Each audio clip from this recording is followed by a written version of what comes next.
In the race for the White House, Vice President Harris will be in battleground Michigan tonight, holding an event with Oprah Winfrey. It comes just days after Donald Trump held a town hall in the state. The former president rallying on New York's Long Island last night.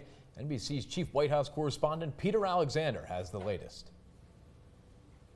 Overnight, former President Trump joking about the apparent assassination attempt at his golf course. Golf is a very dangerous game.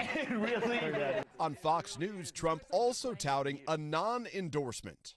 The Teamsters declining to back either Trump or Vice President Harris yesterday. The first time since 1996, the union, one of the nation's largest, has opted against throwing its support behind the Democratic nominee. That was sort of a big event. Nobody's ever expected a thing like that to happen. The Harris campaign saying Teamsters locals across the country have already endorsed her, alongside the overwhelming majority of organized labor.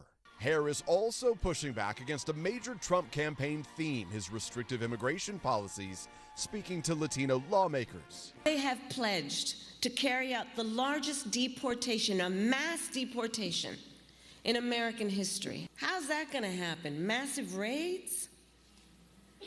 Massive detention camps? What are they talking about? It comes as Trump is pledging to visit Springfield, Ohio, which has been a flashpoint in the immigration debate. I'm going to go there in the next 2 weeks. You may never see me again, but that's okay. After Trump and his running mate J.D. Vance spread baseless claims about Haitian immigrants there eating pets. Now officials in Ohio say there have been multiple threats in Springfield, including at schools.